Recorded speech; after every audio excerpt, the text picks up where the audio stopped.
Wait a minute. I'd like to propose a toast to my family. Someday soon, you're gonna have families of your own. And if you're lucky, you'll remember the little moments. Like this.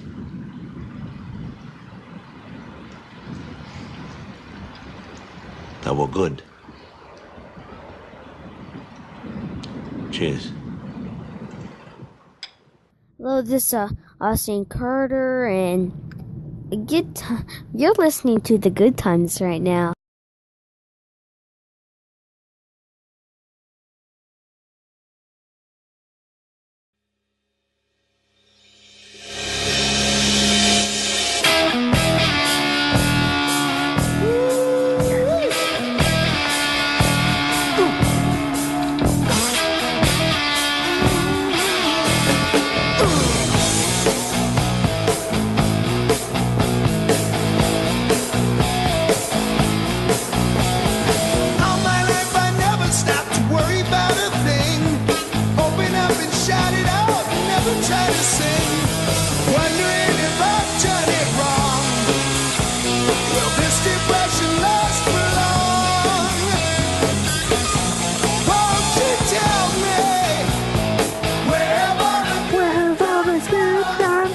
What's up, Lee? Hey, guys, this is Steve Simeone, and you're listening to Goodtimes with Steve Simeone. And my buddy Lee is making this extra special because we're not in the studio together. I know, this is so fun. This is like when it's more fun when I call in. Yeah, it's like before the internet. I used to talk to kids on the phone about homework. Like before Instant Messenger came out, it just seemed so fun. Yeah, it's so much fun. Phone calls sometimes are fun. I don't normally like talking on the phone, but if it's you, it's fun for some reason right now. And speaking of fun, we have to make this short because guess what? What's happening? This is why I'm calling in, because I have to. This Sunday when we normally do this, I'm going to be in Philly hanging out with my family, which is awesome. And then right now, I'm at my house, and Ari's coming over. Brody might come over. Ryan O'Neill from Danish and O'Neill might come over. So we're just hanging out and having laughs. So there wasn't enough time to have some laughs and then make it to the studio. So thank you so much for doing this for me, Lee. And thank you guys for listening. Of course, this is so much fun. This is great. This is I feel like I'm in like maybe I'm in outer space or something right now. Maybe no, you're in outer space. Like I just imagine. It sounds different, right? It does. And I thought of you today, just really quick. There were I don't know if it was elementary or what it was, but there were these kids walking with their teachers, and each kid had like a buddy, and they were singing like I think it was 8 Blind Mice or something, and they were just walking down the street. 3 blind mice. 3 blind mice. 8. I don't know why I thought it was 8. 3 blind mice. And they were just having the best time, and it just made me think of the good times. Yeah, it's the absolute greatest. 3 Blind Mice makes me think of the Three Stooges, and I took my friend Dolly up to this place. It's like the old folks' home for people that work in showbiz. Oh, I heard about that. Then I told my friend, and my friend Jordy was like, yeah, you know, all Three Stooges went there? And I was like, yes, I did. And I didn't realize my friend Jordy liked Three Stooges as much as I did. We could do an all Three Stooges episode of Good Times. It would be wonderful. That would make my dad. That would make that used to be my favorite part about New Year's Eve because they'd play them like all day. Three Stooges marathon. That's such a good memory. That's fantastic. Oh, I can't thank Father Greg Renazizi enough for doing last week's episode of Good Times. Lee, I've gotten more positive feedback off of that than I think any episode I've done. That's amazing. That's so, and it was really, really cool. It's cool that, like, to me, the coolest part is just that he's like Steve's brother. So like you're friends with both of them, and they're so different but similar. It's funny. Yeah, it's awesome. It's like I'm friends with the Giuliana brothers, and my buddy Brian is like a head baseball coach, and then his brother is like the top jazz drummer in the world. You know what I mean? Like, it's just so cool how like families have so much in common, but then everybody has their unique talents that they share with the world. It's the absolute best. And it's so cool that they both got to do it on Good Times. Yeah, for sure. Dude, this episode, okay, I got to make this quick. Joe Sib, who just released an album, a comedy album called Nowhere Near the Top. Joe Sib isn't not only a comedian, he's also a musician. So he's an artist, businessman. He owns Side One Dummy Records, which is one of the top punk rock labels in the world. But more importantly, he's a family man, and that's what I love most about him. And this episode, Lee, is so cool because, like, I was always afraid of kids that listen to punk rock and stuff like that. And he explains to me, like, what exactly punk rock is and what it was like growing up in California in that, like, totally cool kid scene. And then he starts talking about comedy and being a dad. It's one of my favorite episodes. I'm so grateful for all these episodes. So let's get into this week's episode with Joe Sib and come back and do the gratitude list. I love you guys. Thank you so much for listening to Good Times. This week with my buddy, Mr. Joe Sib. Time was on our side. We had everything to Well, that's what I want to say. First off, congratulations. Your house is beautiful. The neighborhood's amazing. I can't believe I live here. But more importantly, it's one of the few homes I've been in Los Angeles, and there's a difference. Yeah. I've been at killer pads, man, but very few homes. So congratulations. I think Thank you. I think the vibe, that's what success is. Yeah. And right away I was like, oh my God, this feels like a John Hughes movie. You know what I mean? And then all my daughter's friends running around with their cases of Cokes. 200 kids are going to be here. Don't say that. Do you think, what did I get myself into? Good times. You're making memories. This is great. Like, how old is your daughter? My daughter's 15. That's what I figured. But you know what, dude? She is I don't know. I mean, I know you well enough to know family. That's everything. East Coast. Yeah. The whole thing. So you remember as a kid, the barbecues. The greatest. They were the best, right? And, you know, the thing that we've had in our family since I was a little kid was my parents threw big parties. Yeah. Whether it was a baptism, whether it was Thanksgiving, whether it was a holiday dinner, whether it was 4th of July. Celebration of life. It's her last day of school. She's worked so hard. She planned this. Dude, I'm telling you right now, she told me, I go, hey, music's got to be over at 10 o'clock. And she's all, no. I go, what are you talking about? She's all, according to, and she reads a part off of the city police that where we live, you can play music loud till 11. That's fantastic. Kids today are so savvy. And then she told me about the whole, I go, well, hey, obviously I'm like, there's no alcohol. Right. And she's like, Dad, yeah, I know that. And I go, okay, so how does it work if the party gets out of control and we're here? You know, because the way it works is that she basically said to me, Dad, I want to have a party. Okay. And I was stoked. Yeah. I was like, awesome, honey. And I'm like, Yeah. I'll get the PA. We'll get the whole thing going. She's like, awesome. oh my gosh, really, Dad, we can do it? I go, yeah. And then she said, what about food? I go, we'll do that. So I'm getting it all handled. And then she's like, she literally says, Dad, one more thing. I go, anything. She's like, can you not come to the party? She says that. Oh my gosh. And I go, I can't. Bittersweet memories. Yeah. But you know who is invited is my wife. Get out of here. Yeah, so my wife and my nephew, they came down from Northern California. So they arrived last night, which is awesome. My niece is here, who you met. Yep. My nephew, he's 22 today.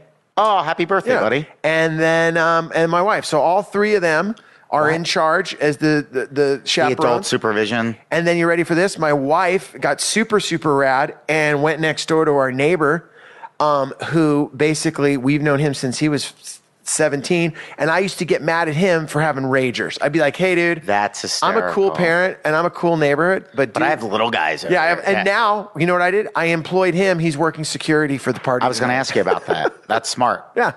So there you go. And it's necessary. Yeah. And you're going to be monitoring it too, right? Because you're a dad. You know what, dude? You're not going to be there. You're not going to violate her trust, but You know what I'm it sure is? you have your dad trap set You up. know what? You met her. You Yes. saw her. What Cool was she kid. doing? She was sweeping and Yeah. moving things. And I was just like, you know what? I remember being that age, and I was like, you know what? Go for it. Just Where were you at 15? Oh gosh, 15 for me was I had just left Santa Cruz because I grew up in Santa Cruz, California. Dude, I heard that's the best. I have a buddy of mine who's a professional strongman. Oh, But he really? grew up in Santa Cruz, and he was like the hippie, cool beach, awesome. He was like, that's real California. Yeah. He was like, dude, you have to go check it out. He goes, it's so expensive now, but he's Yeah. like, have to go check. I was super lucky. My parents lived there when I was a little kid, so I grew up in the mountains. My whole background was like, I was this kid that I grew up on 5 acres in the middle of nowhere in the redwood trees.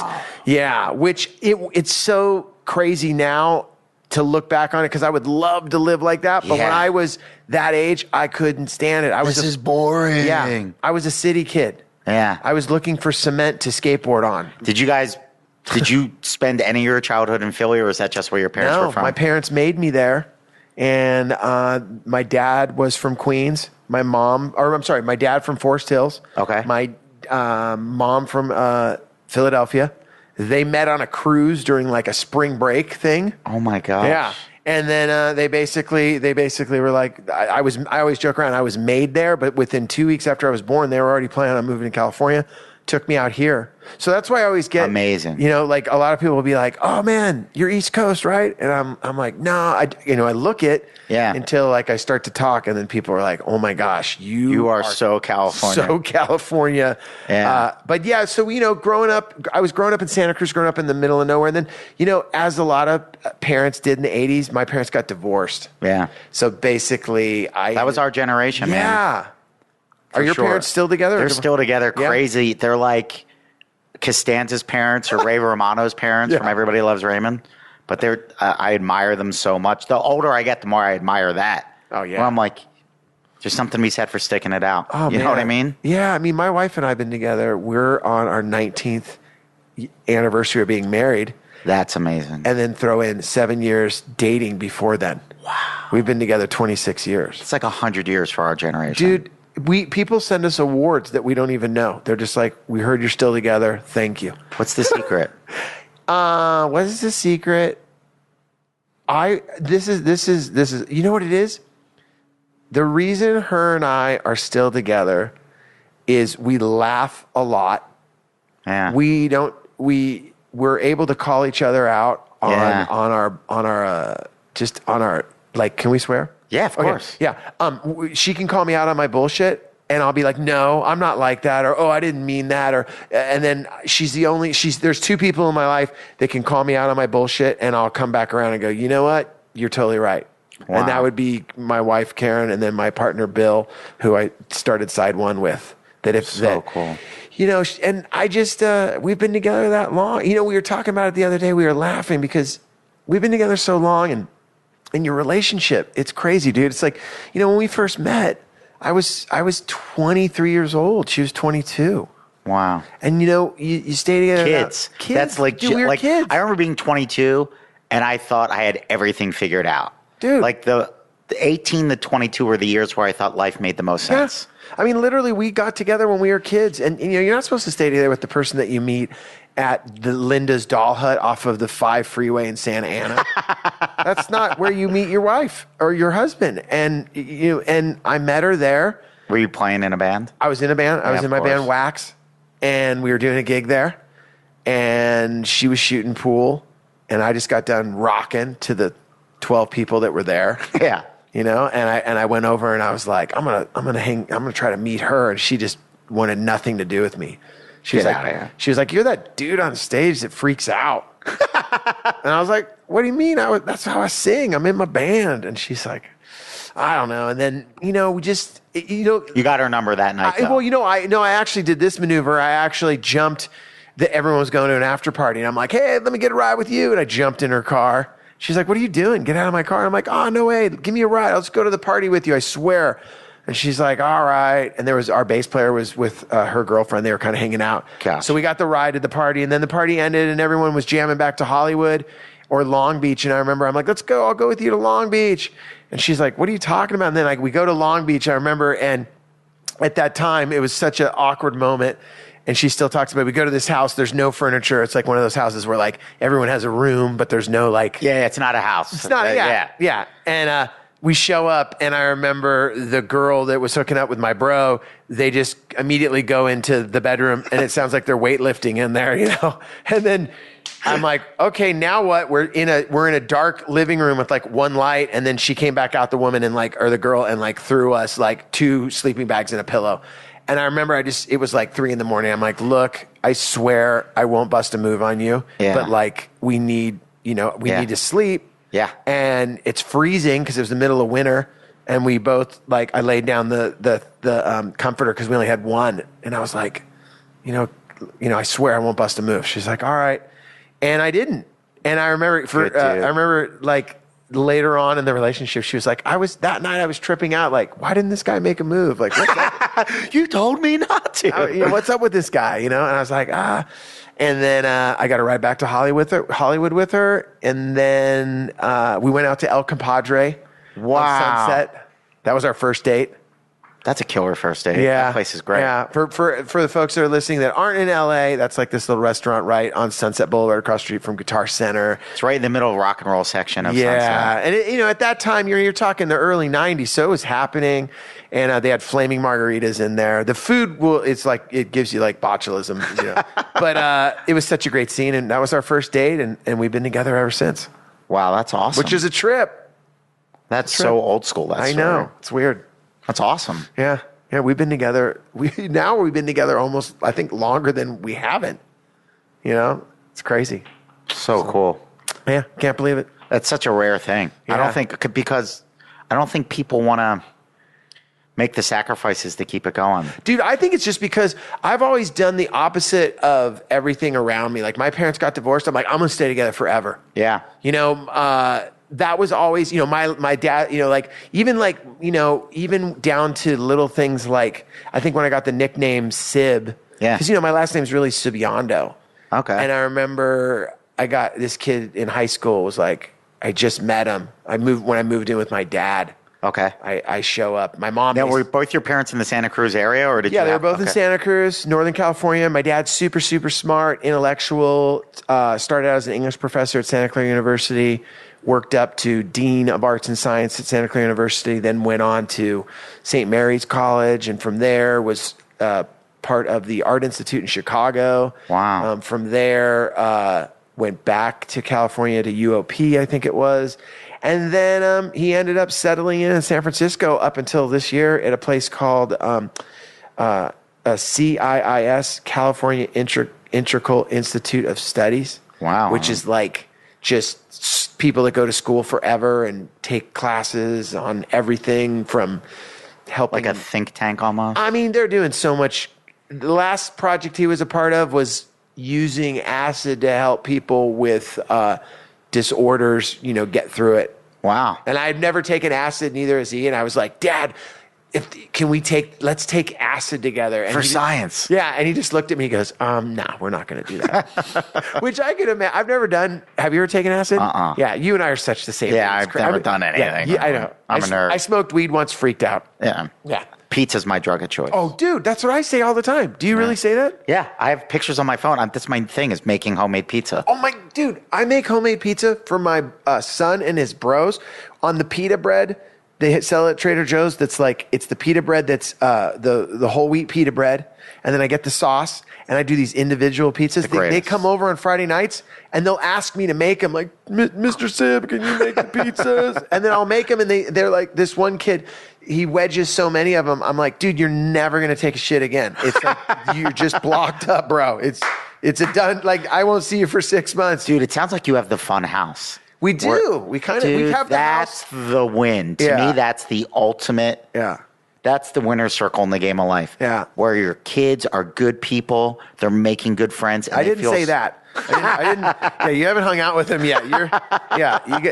Before they're in. I would say they're in society. When they're out on their own, they're good. But when inside that house, that's my point, though. That was sort of like the rough. Unwritten contract we had with our parents. Yeah, we were like, we will represent you as best as possible outside of these four walls. Yeah, we will be polite. We will be kind. Yeah. We will be good students. We will try our best to stay out of trouble. Yeah. But with boys, there were some issues. Well, and also, like, once you're all underneath the same roof and the doors shut, Chaos. the windows, yeah. It was like Thunderdome. I feel like sometimes in my house, because my son plays music constantly. He's a great singer, great piano player, and that's he's awesome. really into music. And my daughter, she's academics, and I played music my whole entire life, but like not like this guy. Like, he's a singer. He can play piano. I can't play piano. That's so I can strum chords on the guitar. I can, take my shirt off and dive into the crowd. Like that's like, that was my vibe. His thing. So it's like, there's always this tug of war in our household where it's like, my daughter's trying to study. He's trying to write a jam. My wife's in the middle of it somewhere. I'm here. It sounds like, I always joke around that our house sounds like backstage. Like I always feel like I'm at a sound check at my house. Always. Like our house just feels like entertainment is going on. Cause like my daughter's kind of more of that.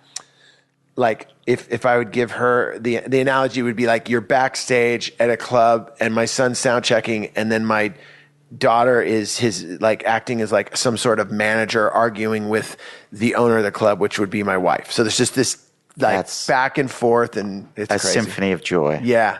And I'm in the middle of it. Dude, what's it like seeing not only making little people, but watching them grow into the person they are now? That's got to be I think there's certain things in life that we just don't think about because they're so intense, our brains would explode. Yeah.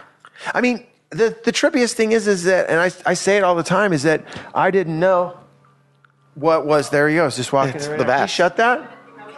We're taping something right now. It's awesome. Come on, come back in. Dude, it adds to the show. Chess. You can Go come. get her. Yeah, this is the most fun stuff ever. Chess up. You got it. Okay.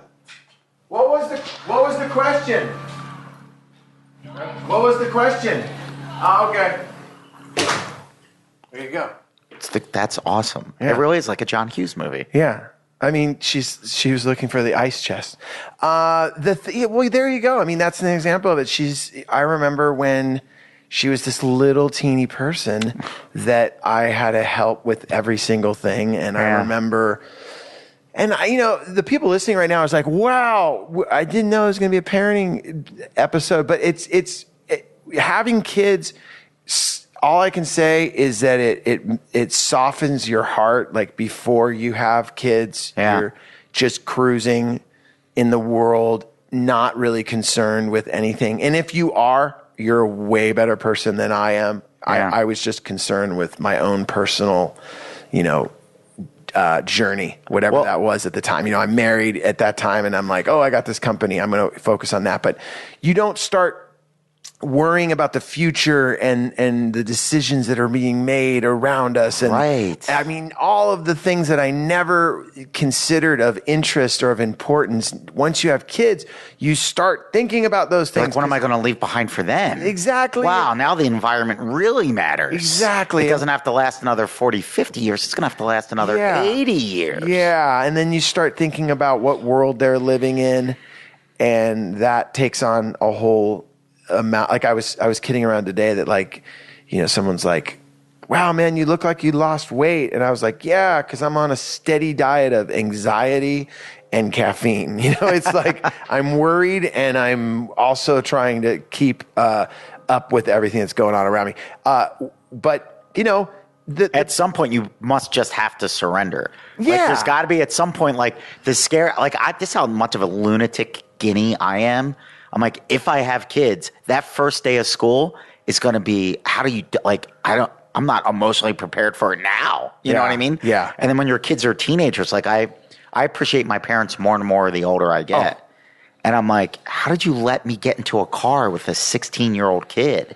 Yeah, I know. I think about. Well, you know what? Someone said something to me when I with parenting. They said, "Hey, when you're a parent, don't be afraid to be a hypocrite," and that made a lot of sense because That's actually good advice. Yeah, it was. Because my kids will come to me and they'll say to me, when I was 15 years old, my dad, I was living with my dad. He was allowing me to go. I lived in San Jose, and I would go and spend the entire weekend in Berkeley, which was, hippie central. Yeah, but it was also like 70, 80 miles away from our home. And not only would I spend the weekend there, but all I would do is while I was in Berkeley, I was just taking the bus every day into San Francisco and staying there till 2, 3 in the morning, then going back to Berkeley. And the way that we even got to Berkeley at 15, the way that we got to Berkeley was on the BART. So, you take 3 buses to get to BART, and then you get on the BART for an hour going up to Berkeley. And the reason that we were going up there was because at that moment, punk rock was just hitting the suburbs. So every band from Black Flag to the Circle Jerks to Minor Threat to Youth Brigade,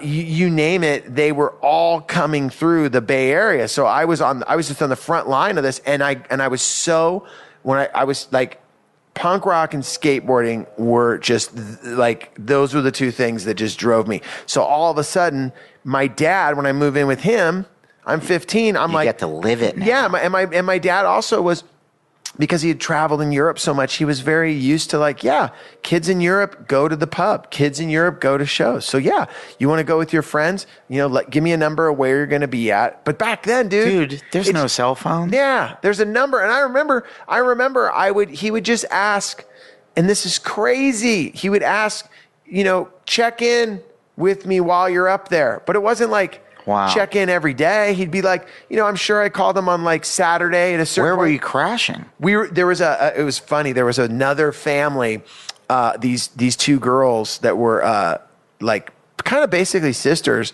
Their dad owned, their mom and dad owned this house, and they had the attic to themselves. Wow, and we would they were go like up, the cool chicks. Yeah. I can still remember. I wish right now I could plug like a fire wire into my head. I remember I was walking up. We get off of the train station probably at Shattuck in Berkeley, and we have our skateboards. And my friend who was bringing me up there, this kid. Who was named your friend? Shawn Palmer. How did you guys become buddies? He was one of the first. He was the first punk rocker I met. He had a double mohawk, and he was the first punk rocker I met that was punk rock, but also he was taking French and Spanish and geometry, and he was super smart. That's awesome. And also, I told this, an ambitious punk rock. Like he had his act together. Yeah, he was ambitious, but also he was the first kid that I met. So I meet all these kids at this high school and talk about just, wow, this is insane. I go from like Santa Cruz, little beach town, to literally my mom saying, you can't live here anymore. You got to go stay with your father on a Saturday morning, to going to a new high school on a Monday. Wow. Yeah. How old were you? I was 15. I was a sophomore in high school. And I remember my dad was so like, just like, yeah, come live with me. Like, it wasn't even a question. He was like, yeah, okay, just grab whatever you need, because he was always there every weekend to visit me. So it wasn't a big, he was like, yeah, I don't mind you moving in. So I move in with him. Were you already in a punk rock at that point? Oh yeah. But like punk rock to me at that point, Steve, was like Levi's with like Converse and a flannel and short hair.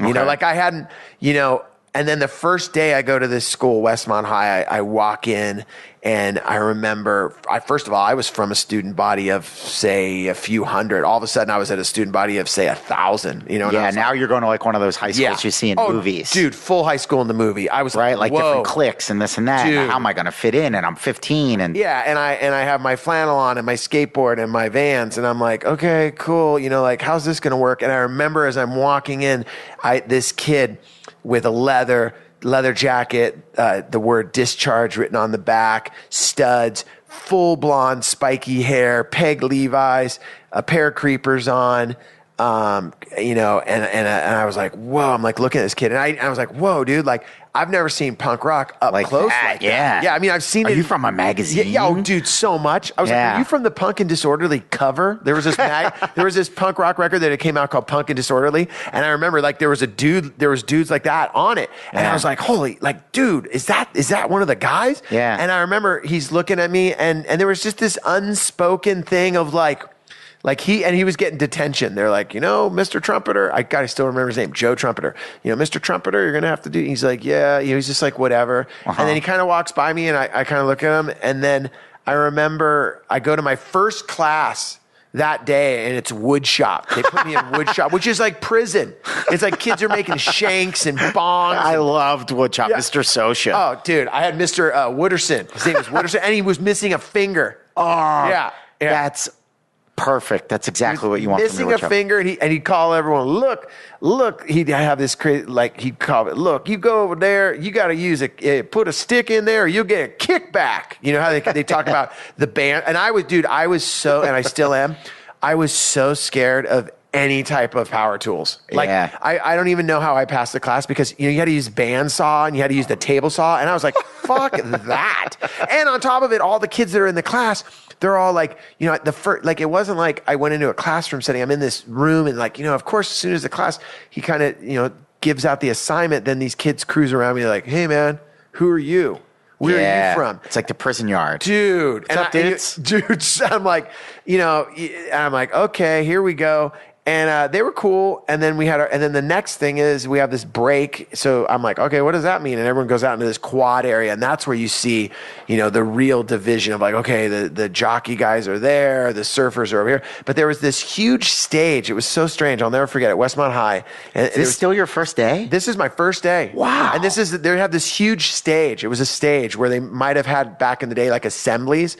But on one side, you had all these long-haired, metal, like these kids in Dio shirts and like Motley Crue and long hair, and they all look like, I swear, they all look like Eddie Van Halen. They all had a little teeny mustache because they'd never shaved before, and the feathered hair. And I was like, all right. And I'm like looking at those dudes, and they were all smoking. And then on the other side of the stage, directly across from them, which I always thought was so funny, was all the punkers. So you had all the dudes with you had this crew of skateboarders and dudes with, mohawk and dudes with, like maybe they were like, some kids into mod, and then some rockabilly kids, like the music kids were there. Like a kid that looked like he was in Duran Duran, and then there was another kid. But it was funny because the kid that looked like he was in Duran Duran was best friends with the skinhead, and the skinhead was best friends with the dude that looked like he was in Bow Because it Wow was Wow. close enough to their interests. It was just like, you're a freak, I'm a freak, let's hang out. Okay. And for this particular break in Good school, enough. they would all Okay. smoke cigarettes. So then for some reason, I go and I'm eating it. I go to get like a chocolate milk, and I'm hanging out, and this girl rolls up on me, and I remember she's like, hey, and it's so crazy to say, like, this was her introduction. She's all, hey, do you like punk rock? And I go, yeah. And she's all, would you like to meet other people that like punk rock? Wow. And I go, okay. And that set me on the path that I have followed for the rest of my life. From that moment. Do you remember that girl's name? Tina Guyer. I can't believe I remember that. Tina Guyer, she brought me over there and she introduced me to this whole crew of people that basically became they were the gateway. Like if there's a gateway drug, they were the gateway people that the first weekend, hey man, we're going to the On Broadway in San Francisco. What's that? I'd only go to San Francisco for Easter. Yeah. Like we'd go to mass and then go to brunch afterwards. Yeah. They're like, hey man, do you want to go see the Circle Jerks? I'm like the band that has the record? And they're like, yeah. And I'm like you're going to go see that? Like they So this is the transition of it leaving your bedroom and actually touching it in the real world. Totally. Dude, the only concert I'd ever gone to in my entire life up until that moment, Beach Boys, Candlestick Park, Giants doubleheader with my dad. Perfect. I'd never seen a live band. Then after that Beach Boys concert, what was the first show? Was it the Circle Jerk show? It was the Circle Jerks at the On Broadway. Or the first live experience of any live music is at San Jose City College, Social Distortion. Wow. That's the first band I ever go see. And that's the first time that I remember I was so clueless with what even Social Distortion was, that this kid, that was this older kid, Craig Ramsey, he was in college. Isn't it amazing you can remember? I can't believe I remember these names. But if you ask me what year my daughter was born, I have to go ask her. I remember everything. But it's like, as soon as you get in this frame of mind, keep going, bro. So anyway, so with Craig Ramsey, I remember I'm skateboarding and I'm hanging out, and I'm living with my dad, and I'm meeting all these people. What a beautiful. There are no accidents. Like, what a transition. Yeah, and this guy says, hey, are you gonna go see Social Distortion? And I didn't even know what that was. I was like, how long had you been in the school at this point? At this point, I had been there, maybe 2 months. I was, feeling it out. I was meeting a lot of kids. I was going to at that point, I was going to a lot of parties. I was skating with these kids. There was a really great skate scene in San Jose. So I was really fortunate. Do you remember what deck you were riding at that point? At that point, I was probably riding a Billy Ruff, on GNS. And Gordon then and Smith. Yeah. I love that. Was like I had a Billy Ruff, and then I remember I had a Mike Smith into a Billy Ruff into I had a Gator at a certain point. Gator The Vision, the Vision board. Gator. I had that. It's one of the all-time classics. And then I really, I was really Santa Cruz Skateboards was everything to me. I had like, when Corey O'Brien's board came out, I got that. I think I had a Bob DeNike board for a while. I mean, dude, those old decks are so valuable now. Oh yeah, they're the baseball cards of the 21st century. Oh, absolutely. But I ended up going to this show, and this guy was like, "Hey," and the best part about him talking me into social distortion, Steve, was. This is, there's no Google, there's no iTunes, there's no even different record world, player, man. bro. You know how he gets me to go? He goes, "Hey, man, you should go see Social Distortion." And I said, "Really?" And I'm like, "I don't know." And he goes, "Why not?" And I go, "I don't know, man. What do they sound like?" Like I throw that out, and he goes, "What do they sound like?" And he sings to me, "Dude, Mommy's Little Monster." I'm like, "What's that?" He goes, "Mommy's little monster. She's not afraid to admit." And I'm like, "Whoa, dude, that's gnarly." And then he goes, "What about this, dude? Atom bomb, TNT." I'm like, "Dude, I'll buy a ticket." off of this dude singing me.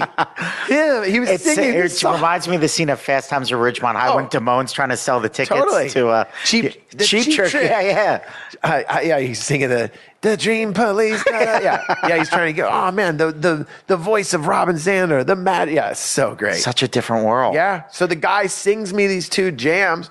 I bought a ticket. I didn't even know what I got myself into, and I remember my friend Joel Loya, who went on to become this legendary tattoo artist and music. He did album covers for people. Wow. So he stayed in the scene too. He was a super artistic kid. Yeah. But his brother, Josh Loya, had a great surf career. He was this. I remember when I was still living in Santa Cruz, I would go to Joel's house.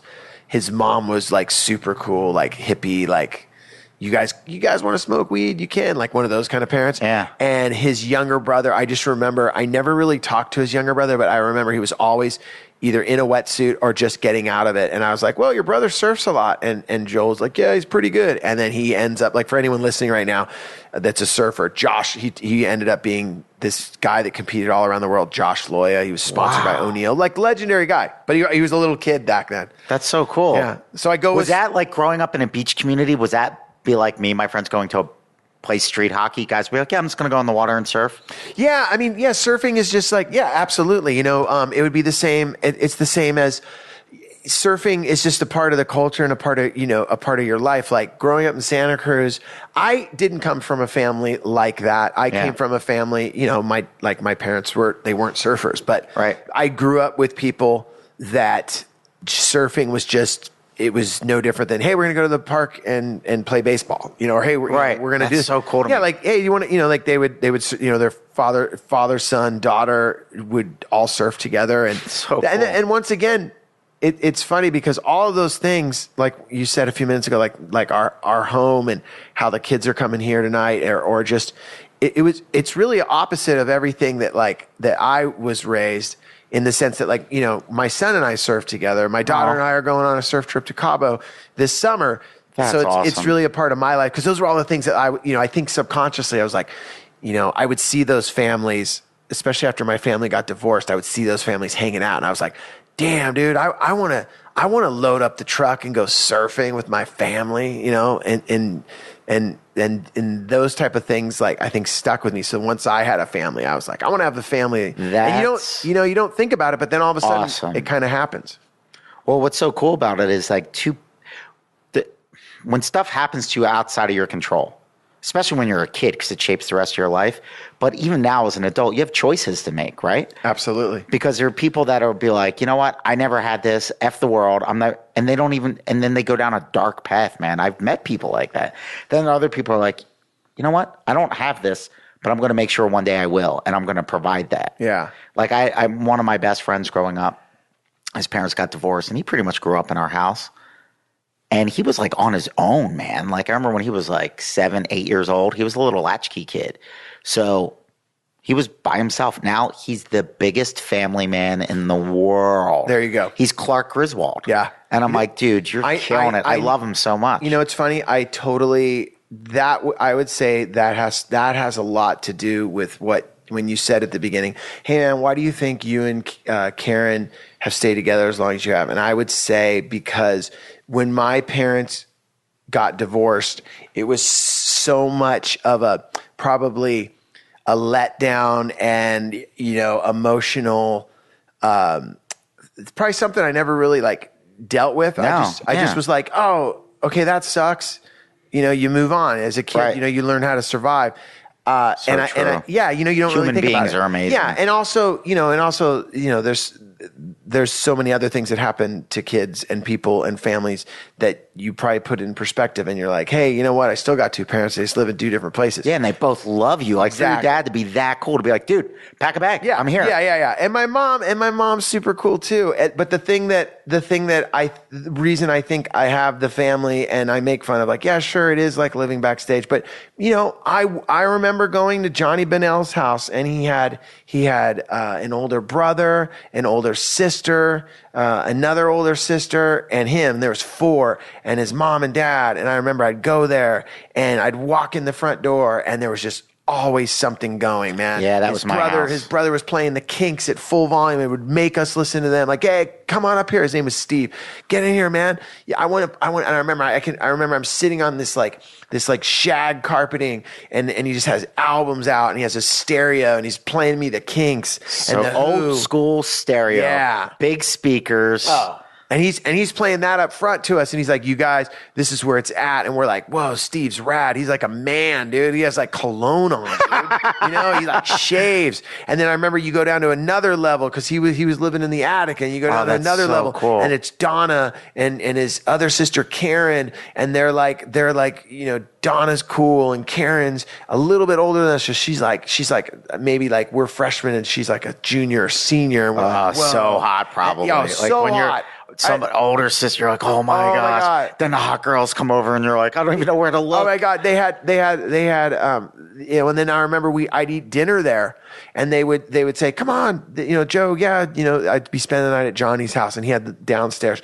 And I remember they would have this meal, and they were all sitting around the table, and their dad and them are all they were just talking and busting on each other, and food's flying around, passing it around. Dude, to me, I'd rather be in that environment than at the Super Bowl, backstage at a Van Halen show in 1984. Yeah. I don't care. Family, dinner, ball breaking, food flying, conversation, records, dogs barking, somebody, the cat peed on the sandwich. Yeah. That sort of family chaos, I think is the best thing in life. And it doesn't exist that much anymore. No, it really doesn't. It doesn't. And in this city, to be able, that's why first thing I said, I was like, the hair on my arm stood up when I saw your place. And then when I walked in and I felt the love, I went, dude, I'm in home. Yeah. It's still good to know people are still making that. That stokes me. And it's hard, man. It's hard in the sense of, it is hard to keep the family unit together in the sense of having dinner and all sitting around like that, because nowadays, so-and-so's got a tutor at this time, and then so-and-so's got so ball much pressure. Practice, and then you got, I'm studying for this, or I got that. And I really try with the family, we really try to have, and this, it's not even, it should be every night, but it's impossible. But we have our dinner, every Sunday night or one night during the week where we all sit down. That's awesome. And spend that time together. Cause it is important. And, but I also understand, the parents that can't, cause they're, it's so expensive. You're trying to make, oh my gosh, just to keep a roof over your head. It's like, I've seen the American dream crumble in my lifetime. Dual incomes, people working 2 jobs for not as much as what one person could make. I remember talking to an old school Comedy Store door guy who was here in the 70s. Mm-hmm. And he said with a minimum wage job, he would work at Radio Shack during the day and for extra money at the Comedy Store at night. He said minimum wage, in 1977, whatever that was enough money for his own 1-bedroom apartment and a new car. You go, what? Yeah, what happened to the cost of living? Oh my gosh. It's gone through the roof. Not even the roof anymore. I mean, you'd be stoked if it had just gone through the roof. It's everything. And then on top of it, and the fact that you can't just have a job working at Radio Shack and somewhere else and not be able to live. The fact that can't even happen is, oh my gosh. And it's that era. even the jobs, you remember when I was a kid, I remember even coming to LA. My first apartment that I rented when I finally moved to LA in 90 was $800 for a 2-bedroom off of Sunset. Wow. And it was huge. And I remember then going, how am I going to come up with the $400 for my half? Yep. God, how much would that place be now? Oh gosh, I'm sure. $3,500. Yeah, $3,500, something like that. Yeah, it was right across the street from Rock and Roll Ralph's and Rock and Roll Denny's. Wow, so like around Poinsettia and dude, Fuller. I used to live at Fuller and Hollywood. Oh, okay, yeah. Then 7235. Yeah. So yeah, because you went up the hill. You were up behind Ralph's. Yep. Yeah. Rock and Roll Ralph's. Isn't it funny though? You drive by there now and it's actually called Rock and Roll Ralph's. Is that on the sign now? There's on the sign. Everyone called it Rock and Roll. Like for the people, like all I can say is for people that are listening is imagine you just refer to something as, baseball 7-Eleven, baseball, or something like that. And then all of a sudden the city, because everyone called it Rock and Roll Ralph's. And Ralph's is like, I would say, the middle class supermarket of the greater Los Angeles area. And the fact that they actually changed the sign to Rock and Roll Ralph's, I remember, I was like, what? But yeah, that was my first place when I moved to LA. And it's like that's Musician Central. Oh, dude. I remember, and especially then, because like when I moved down here, all I wanted to do was get in a band, and how old were you when you moved down here? I moved here. I was 23. I just turned 23. So you'd been in the music scene for a little bit. Like if you're starting to go to shows at 15, your first show, Social Distortion. Yeah, first show I go to was when I'm 15, and I never looked back. It was just shows. I got in my first band. I think what was that? Okay, walk me through that decision process of getting into a band. Yeah, what made you want to do it, and where did the courage come from to do it? Because I think that is fascinating. Because I think everybody listening to this, there's something they want to do. Yeah, I mean, for me, man, for me, it was. I was going to so many shows and seeing so many bands. And I just really, really nerded out on the punk music scene that was happening. And I just felt... Why do you think you picked punk over... Because there was a huge metal scene. There was a huge metal scene. Metal was great. Everything was great then. If you talked to like Dean Del Rey, he was like metal guy. Yeah. So he was on that. I always say like the punks were on one side of the street and the metalheads were on the other. And it was... Did you guys ever meet in the middle on anything? All the time, man. Back then I remember when one of the first times that like Crucifix played, and in the crowd, people were tripping out because there was the guys, and they weren't even a big band then. It was just the guys from Metallica were there. Wow. And we were like, oh wow, check it out. And like they were one of the first bands that were definitely Metallica gave a nod to like Crucifix and Misfits and stuff like that. Yeah. They were very... Yeah, they covered Misfits on one of the albums, they would go to the shows, like those guys. So there was a lot of cross back and forth.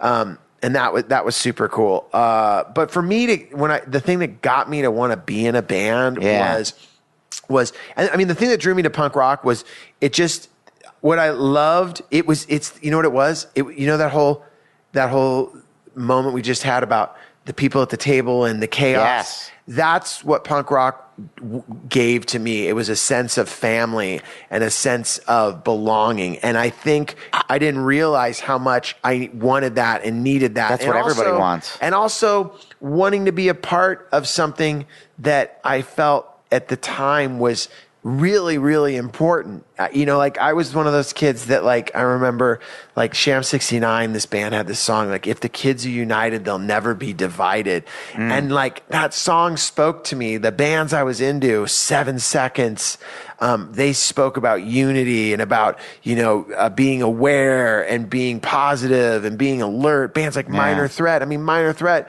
those bands spoke to me. Youth Brigade, they had these lyrics that were about change and being a positive individual and being an individual and thinking for yourself. And that I really latched onto that. That's so thinking for yourself. Wow, there's just so much there, because it was almost like I remember being afraid of punk kids. Like I was a skateboarder kid, and I was also like first generation hip hop, where I was more of a city kid. And I was like, you know what? I don't want to go to hell. My big brother, I would pray for my big brother because he would listen to heavy metal. I'm like, if he listens to another Dio song, I think God might turn his back on him. Yeah. But in the skate community, You had everybody, right? Like all those little misfit kids. And then I remember going, whoa, these kids, they have leather jackets. I heard this one kid carries an 8-ball in a sock and uses it as a weapon. That other dude's always got a blade with him. Like, dangerous. I would say this, man. The scenes on the East Coast and the scenes on the West Coast at that point, what year are you talking? Late 80s, early 90s. Yeah, I would say there was definitely like the East Coast scene definitely had those crews. Well, and there was that whole like skinhead element that would come out and people would be like, ugh. So, I totally could understand. I mean, I remember the first group of punkers I saw, it wasn't so much like, wow, they're going to do something to me. It was more like I was just so tripping out the way that they dressed. And such a statement, right? It was such a statement. And it was also I loved the feeling it caused with other people around them. Like I loved like back, and I know it's hard to even imagine for someone listening right now, like the feeling that, say, one individual dressed a certain way could sit on a bus or come into a restaurant or come into a public setting and make a lot of people feel uncomfortable. Interesting. And I was really drawn to that. Like there was a power to it. There was a power to it, and I loved that it scared people. Like I loved when you were sitting there, and it's silly now, but like if you had bleach blonde hair, spiky, with eyeliner, an earring, a bondage belt on, creepers, pegged Levi's, and a leather jacket or a denim jacket, and you're sitting there with your skateboard, people would one of two things. They would either try to beat you up, or B, just be so like, what is that? Like, why would he do that to himself? Yeah. And I got off on that. I totally got off on it 100%.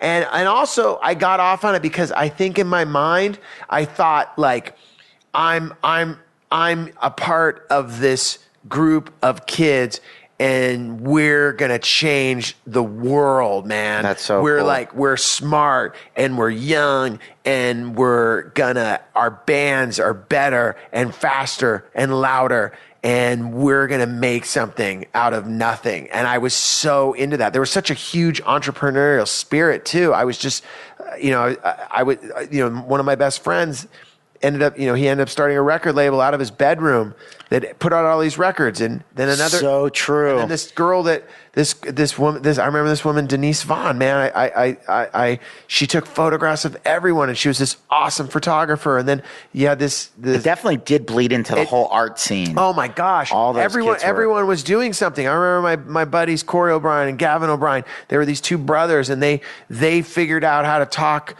the dude at the Veterans Hall to rent it to them, and they brought Social Distortion to San Jose. I was like, what? They're like, yeah, we booked them. They're coming here to play. We have to sell tickets. We made a flyer, Wow. And I was like, wow. And it was on Father's Day, and my dad was so like, I remember he was like, Joe, only you would be going to a show on Father's Day. And then he pulls around the corner to drop me off, and it's packed, and he's like, all right, maybe I'm wrong. And I'm like, what's up?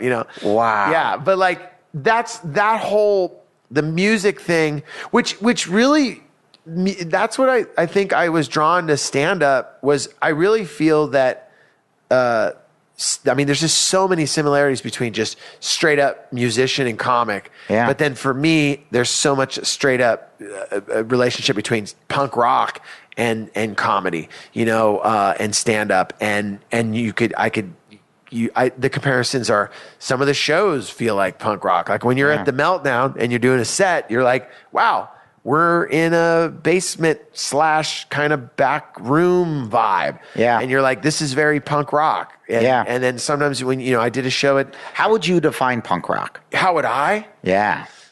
I mean, punk rock in 2017, for me, as this is my just personal feeling. Yeah. Punk rock now to me means, for me, it's taken on the definition of when everyone is doing one thing and going in one direction and not questioning, they're just burnt and you're tired and you just want to get through and all right, whatever. You just follow along and we've all done it. You just, I'm just going to step in line. I'm not going to ask any questions. I'm not going to put up a fight. When you're able to step back and go, wait a minute. Hey, I got to ask a question right now. That's punk rock. I got to find out, why are we doing this? Why are we all going in that direction? Why? I got like the power of your own will, the power of free will. And when you see people get a negative response for, just do it. Who cares? Come on. You're always asking too many questions. That to me is, for me, and as an adult man with two kids, and trying to figure it all out. That's the spirit of it. That's the spirit of it for me right now. That's so and cool. when people have asked me all the time, what do you think is punk rock musically? Is punk rock, I was a part of a festival called Punk Rock Bowling in Vegas this last weekend. Did this show. They do that every year, right? Every year. Big deal. Big comedy show. Hard Times presented all the comics. It was great. Yeah. All those bands playing there are these older, every one of the bands are there. Iggy Pop played. He's 70 years old. Wow. Sure. Is that music considered punk rock? Yes. It's the blueprint for it. Yeah. But punk rock, to me, musically, is always the thing that is just so being done for the only reason of, I have to make this music, whether it's hip hop, whether it's fucking electronica, whether it's so it's a spirit. It's not a sound. It's not. It really, for me, it's not a sound. It's a vibe. If you want to say, tell me about 70s punk rock. Okay, we can talk about the Clash and the Ramones all day long. It'll be great. But if you want, what do you mean in punk rock music and spirit? I'm like, music that is being played for the sole purpose where that artist is like, if I don't do this, I can't breathe. That to me is punk rock. Yeah. Ray Charles was punk rock. Frank Sinatra was punk rock. The Beatles, in spirit, those bands, any of the people I just mentioned, they were not supposed to happen. It was not happening for them. And they figured out a way to connect on a bigger level. And then it happens. So that's what, for me, where I'm at in my life, punk rock for me is definitely more of an attitude and more, it's something that I'm never going to be able to shake. It's just always that moment of going, well, why are we doing that? Yeah. Even sometimes when I think that's such a valuable question. Just why? Just to ask that, Yeah. To be the guy to say, I don't like that. Well, what's so interesting why is aren't you going to do it? You're part of this. I'm going back to you as a kid, as a teenager. And if that's it's such an individual thing, right? Absolutely. But then also a team thing. It's so much like stand-up comedy, right? Where it's this is my point of view, but. Yeah. And the thing with stand-up too, the thing that I remember as a kid, seeing that first George Carlin live from the Santa Monica Civic and that record and a Class Clown it was. And that really fazed me because that was the first time I saw one guy, he's standing on stage and he has no shirt on. He has this denim vest on, these Levi's, long hair. He's a full-on hippie. You're like, whoa, who's this dude? And then I put the record on, and my parents were super, super, like I said, they were in touch with comedy and art and music. So I grew up in a household where it was just always being like, you got to watch Saturday Night Live, Joey. Hey, come in here and listen to this. This is George Carlin. This is Bill Cosby. This, okay, Dad. Hey, listen to this music. I remember my dad explaining to me what dynamics meant. And I was a kid and I came home with my band. I'm like, Dad, check out my band. We recorded. And he listens to it. He goes, oh my God. He goes, I can't hear you. I go, yeah, there I am right there. I'm, screaming over the music. And he's like, Joe, there's no dynamics to your music. And I'm like, what do you mean dynamics? And he goes, dynamics. And he's trying to explain it to me. He goes, hold on. And he goes, I'll never forget it. He goes into the living room. He goes, come in here. And he puts on a Ray Charles record. And the song starts out, and then it goes, breaks down. And it's just bass and drums and Ray. And Ray Charles is singing over the bass and drums and probably a little bit of piano. And then all of a sudden it breaks up into the chorus and the whole band kicks in with Ray. And then it breaks back down. And my dad said, that's dynamics. You bring it down. Ray sings. See, Ray, you can hear Ray right here. Joe, that's the dynamic. It just went down. And then boom, here comes the chorus, Joe. Everyone jumps in. Dynamics. And I remember that was a game changer for me. Wow. Because I was like, I've never whoa. heard anything explained to me that. Yeah, it's so because true. what he basically was saying is like you need dynamics in it, and like even with stand up, you need dynamics. You need those moments in the bit where you know you get the room really quiet. So I do so much of that just naturally. I don't even think it's not a choice. It just happens. But those are dynamics because to the listener, you know, I remember Eric Griffin said something to me. I was featuring for him, and I love that dude. He's the best. He's I such just a good watched dude. him for the first time last night on I'm Dying Up Here. Oh And yeah, I haven't have you seen that the pilot yet? No. Yeah, dude. All I got to say is I enjoyed it, and Eric and Andrew Santino, who's in it, is Awesome. Two great guys. And Do you know Al Madrigal? I don't He's know the best. Al. He's I don't know so him. cool. I don't know him. So there's a bunch of comics involved Yeah. with it. So I hope it runs forever. Yeah, dude. But the thing that Eric said to me once, and this applies to dynamics, was he goes, you know, I was featuring for him for a whole weekend, and you know, one night he's like, Joe, you know, dude, you got to listen to the audience. And I'm all, what do you mean? And I was like having good sets, and he's like, you know, and Aaron, yeah, you don't listen, Joe. You just steamroll over. You got to listen. And I remember going, you know, okay. And then about a year later, I was like, oh, I get what you're talking about. Just because you have the mic and you're talking doesn't mean that you're not letting the dynamic of this relationship with the audience. Oh, it's a back and dialogue. forth. That's why I love stand up more than that's my favorite thing. Yeah. So It's the audience and you, man. It goes back and forth. back It's and forth. energy. Yeah. And when there's that volley, you know, it's just so great. And he, you know, so like for me, it's just always been, I just, you know, even with my stand up and the only thing I can always go back to just because of being a part and having it in my life for so long is just the vibe and the kind of, I'm able to understand things better if I put them in a music format. Like even with stand up, like, you know, if I make a set list for stand up, I make a set list no different than I make a set list when I was in a band where I was like, okay, we're going to open with this. I want to do this. You know what? That song and this song sound similar. What's the better song? Okay. And, you know, in stand up, it's like, all right, I want to open with this. I know I'm going to close with this. You know, these two jokes seem similar. You know what? I like this one better. Or, okay, I know what I'm starting with and I know what I'm ending with. And whatever happens here in the middle, Let it come alive. I've got these over here if I want to go to them, but let's also let the night and the room and the crowd factor in. Because as you know, and once again, it's like a jazz, because that's what jazz people talk 100%. about, is it's the moment on stage of material that happens literally right there because of something. It's the best. That's in the where audience. I write That's where on stage. That's where the magic happens. Yeah, that's it. And I just trust that. Like I learned, God bless you. Thank you. At the Comedy Store, just because of the showcase environment of the club where just about everybody's only going to do 15 minutes. You might have a monster show up and do an hour in the middle, but generally the format is 15 minutes and the show starts at 9 and it goes to 2. So if you're going up 3 hours into a show, can't really go up with a game plan. No. You got to just be in the moment with it. And That's it's so awesome. true. It's just so much fun. Like, I don't know what I'm going to say 90% of the time. Yeah.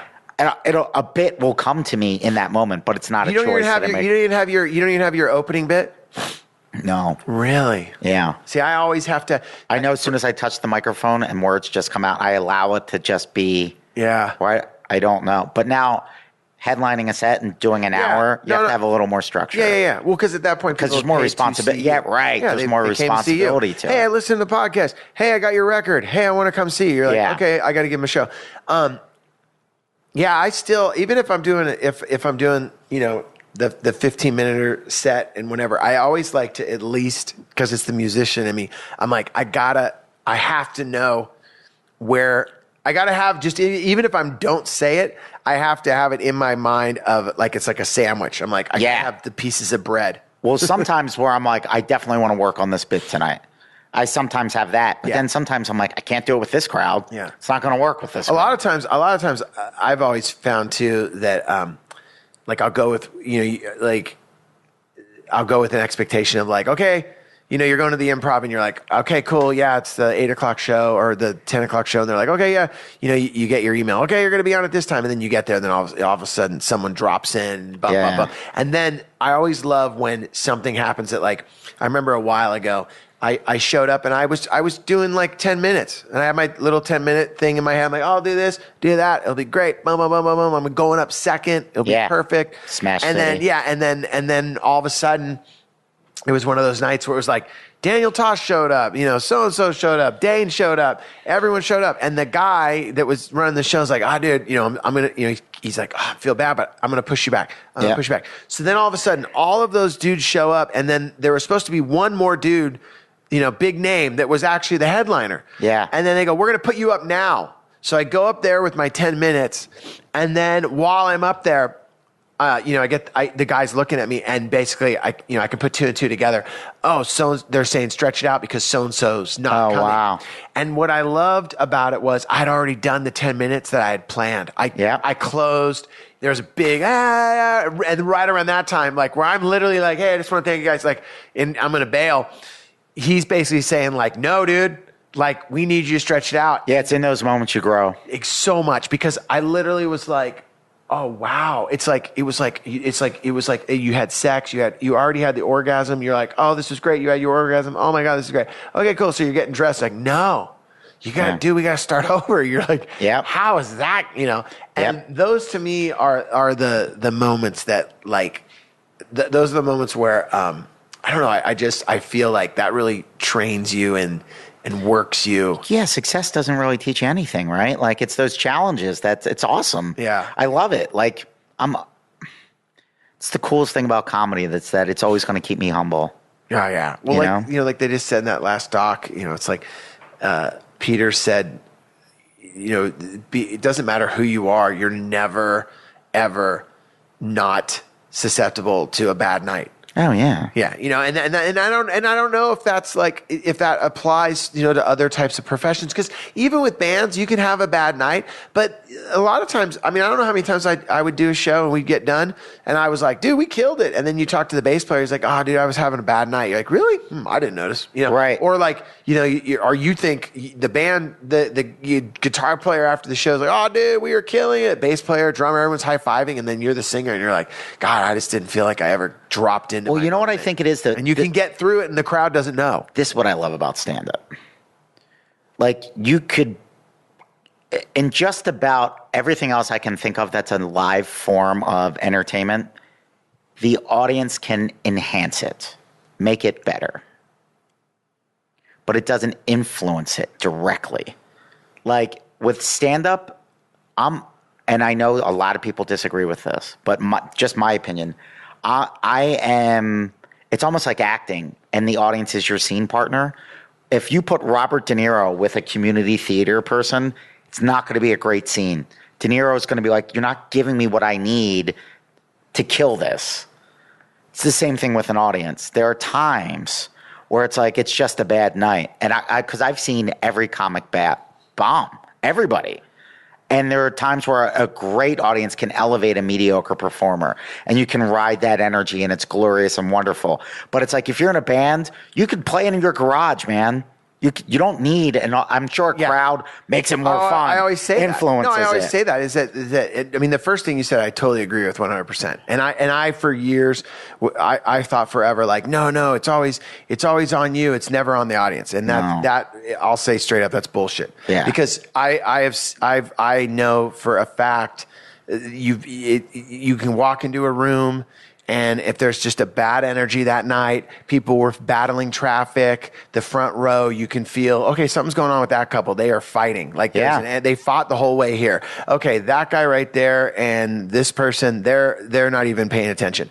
It's made me so much more intuitive. I can pick up on an audience vibes. Yeah. Where vibes. you're like, oh, this guy's having a great time. Hopefully his energy will spread to this person here. I'll say it though. The other night I was doing a set, and everyone is having the best time, and then I'm always the person that'll focus on the one person that ain't buying it. And it's like, I said this one woman was up front, and everyone around her's having the best time, and I go, Maddie, you're not feeling it, are you? Yeah. And she just looks at me, and I go, no, it's okay. It's okay. I go, because I'm telling you right now, I'm so stoked everyone else is having a good time. Right. But because of the way my brain works, I'm gonna work even harder right now for you to laugh. Like when you truly laugh at some point, and if you don't, I respect that. Sure. But I'm going to get you at a certain point. And then the Right. crowd started laughing. And then I said something to the effect of like, you chose to be here. Like you can, Right. like we're not at DMV. Yeah, Like, you don't absolutely. have to renewal It's all a anything. choice, man. You started laughing Everything in at life that. is choices. Yeah. And then you find out, half the time that like, oh, it's because blah, blah, blah, Oh yeah, sometimes it's somebody that doesn't speak English. all the or they time. don't, right? And That's you're just the like, worst. oh. You feel like such a dick at that That's time. why, like, I don't, and I never know. I'm like, everybody's on their own journey. I've told audiences sometimes, Yeah. like, I just have joy in my heart, Yeah. and I'm just trying to put it in yours. I saw a comic once say, "Hey, buddy, I'm over here," and then he kept saying it, and then his wife goes, "He's blind." Yeah. And then you're like, "Yeah, Yeah. okay." You never know. That's when you're like, "I'm the dick. I'm Yeah. out here." I didn't say that, but the thing though that and it's funny because with music, I always tell people that like, with stand up, you need an audience. Yeah, you do. At 2 people, 3 people, you're fine. Yeah. 3 people to get a vibe. But with a band, you and I could start a band, and I could be sending you songs, and you sending me, and then we practice on our own, Yep. and then we show up for sound check. We run them. They sound Yep. good. We play that night, and we Yep. crush. Yep. But you can't do that with stand up. No. You have to have that. It's like it had to have been going on since back in the day before fire was discovered. That It's the so guy cool.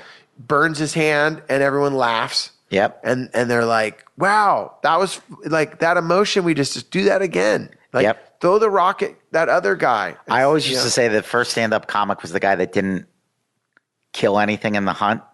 So he's just telling the story about how, and then as he's making everybody laugh, he starts taking food off their plates. Yeah, I like that. You know what I mean? Like, so then the tiger's going this way. Yeah. You saw what happened. Yeah. Anyway. Yeah. So then he starts- and also giving shout outs to the dudes that did. Yeah, Because he's learning hilarious. like, oh, and that's him just making sure everyone knows like, oh dude, yeah, man, when Bill killed the dinosaur, I mean, I don't know if there was Bill, but like, yeah, dude, when you cut the tiger, that was so awesome. Cause like, oh man, I ran. Did you see me run? And I was scared. You knew I was scared, right? And you weren't. Yeah. That had to So have been funny. that. Yeah. So, all right, because I think this would be a cool way to bring it all together. Like you're starting to go to shows, and at some point you go, I want to do that. Because you did that twice, so many times in your life, right? Yeah. Like where you're like, I want to be in a band. Yeah. And you did it. Yeah. You're like, I want to be a family man, and you did it. Yeah. I want to start a business, and you did it. Yeah. I want to be a comic, and you did it. Yeah. Take that for take any of those little variables and go, okay, now I see something. It's creating a desire in me. How do you face the fear to take your dream and make that a reality? I don't know if there's ever like whatever it is that I've ever gotten into, I just have that moment where I dig it and I'm like, wow, that would be cool.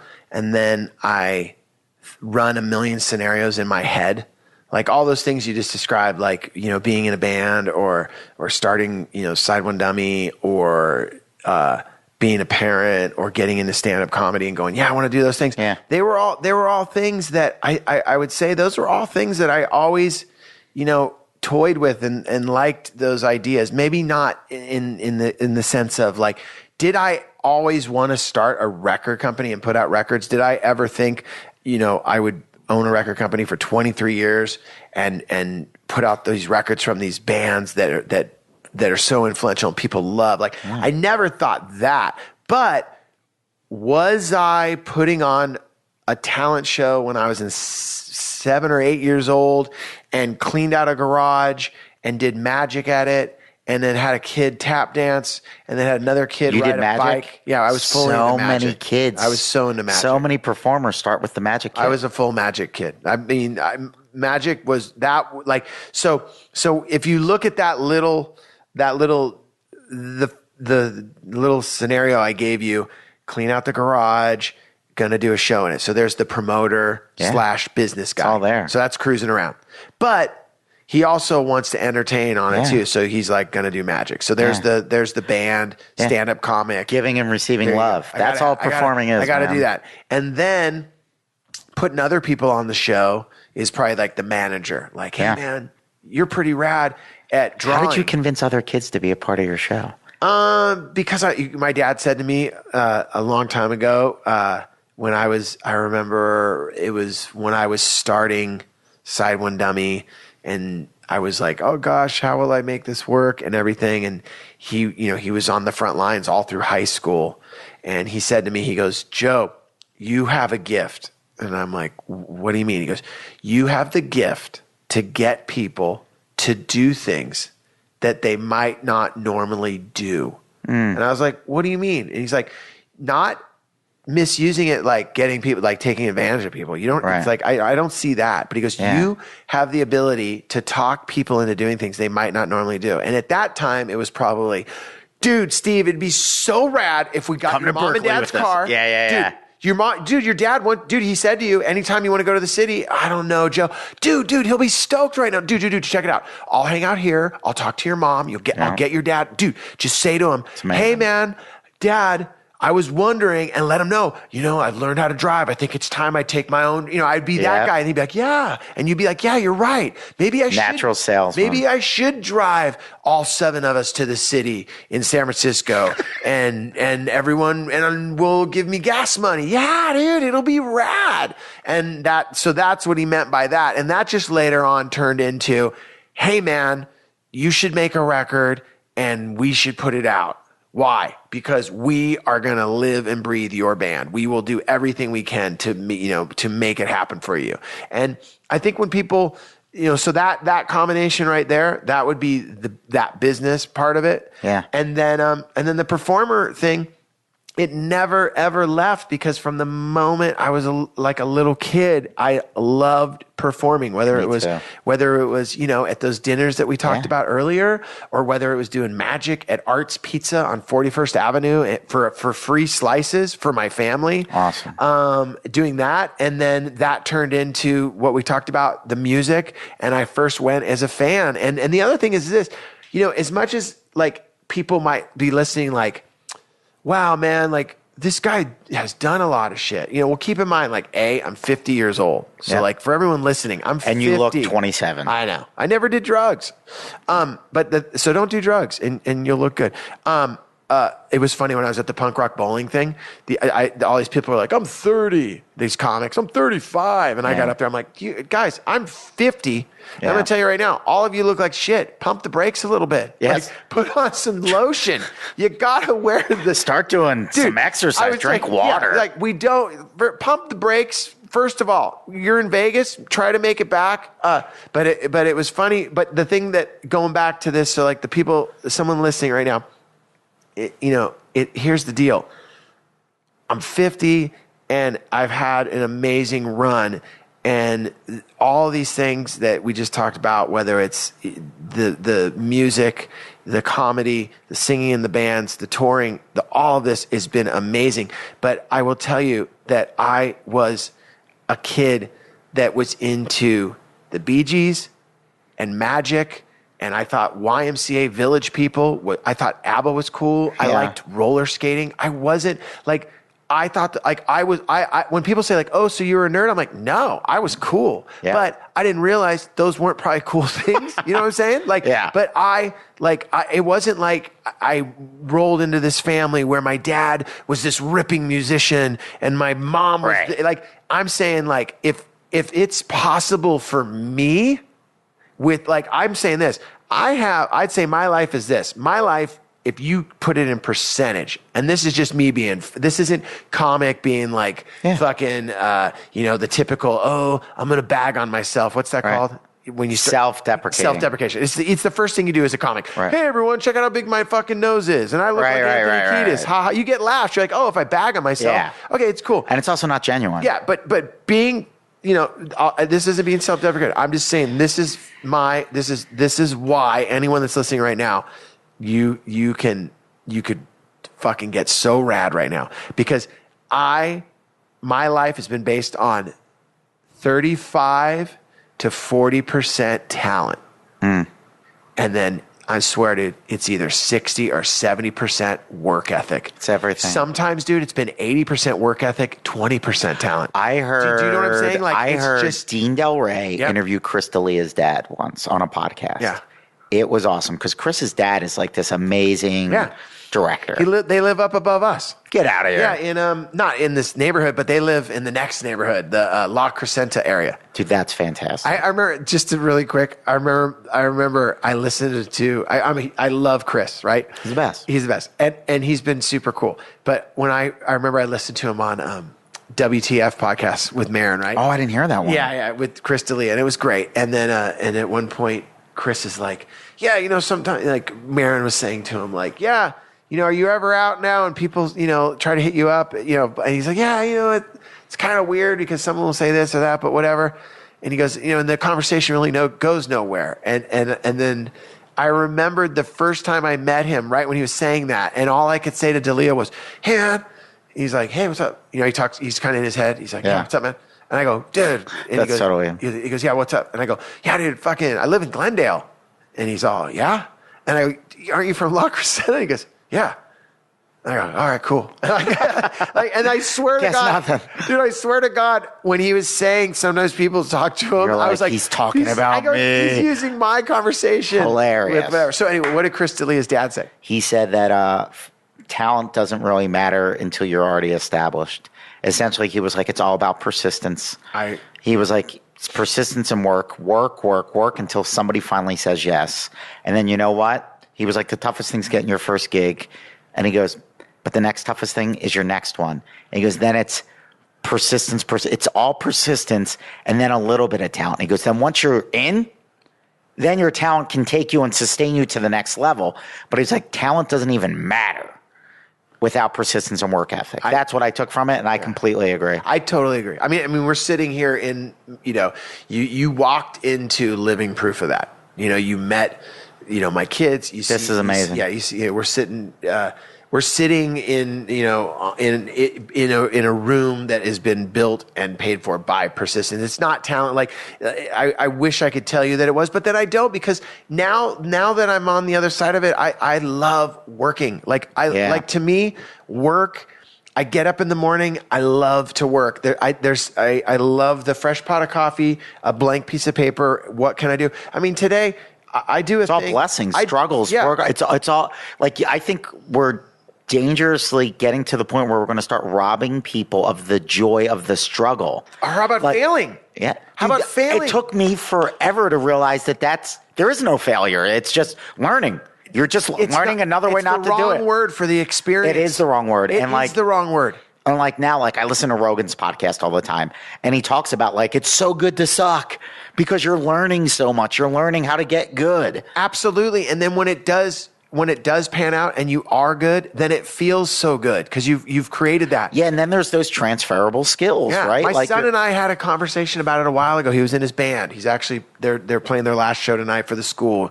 It was at this. There's a party going on and a band's doing a show. Dude, I'm driving my son to his band show, and then my daughter's having the party. And yeah, I'm an Uber driver that doesn't get paid. It's like, you know.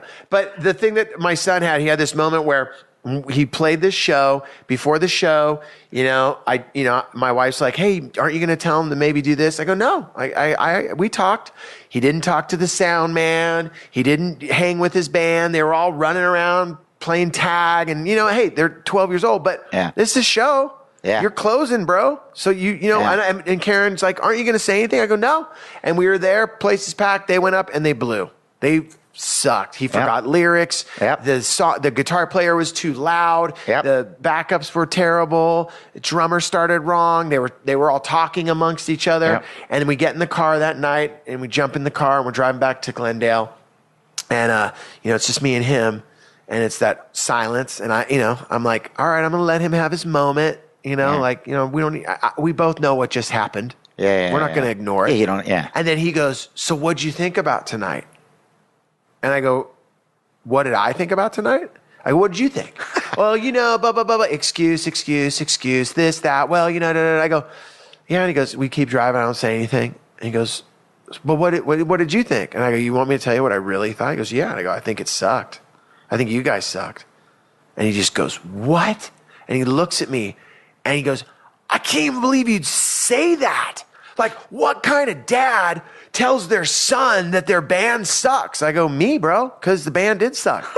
I go, you forget, dude, you're playing Van Halen, you forget the lyrics? You're in Pasadena, bro. You cannot, that's like, I go, dude, do you know that the dudes in that band drove past the street where you played probably tonight? I go, bro, you don't go to the sound man. You didn't talk to him about, hey, so-and-so's going to sing backups. Your guitar player is way too loud because you never did a sound check. Yeah. You never, and he's sitting there and he's looking at me and I go, hey, if you want me to tell you that it's great, bro, like I did when you were, 7 and 8, then that's cool. But if you're telling me you really want to do this and you want to play music, then I'm not going to pacify you anymore, man. Right. You're almost 13.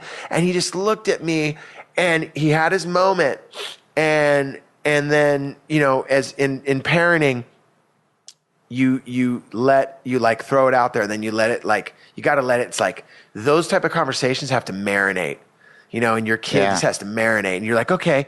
And then it's one of those things where like 3 days later on the way to school, yeah, hey dad, we got a show. And, I talked to Joe, he's turning his, we talked about the whole guitar thing. And from now on, I'm going to start the song. I'm going to go up there. I'm going to introduce the band. And then that gives them time to check out, and I'm like, oh, okay, cool. So then fast forward a month later, they have the same gig and they're there. And dude, I walk up on the show and all 4 dudes are sitting out in front in line. Ready to go. Just like a comic right before, not running around at the bar. They were in the zone, dude. They were in the zone. And they got up there and they played, and then they got done, and they were driving home, and it was like a replay of a month earlier. And he's like, "What'd you think?" And I go, "What did I think?" I go, "I think you guys fucking killed."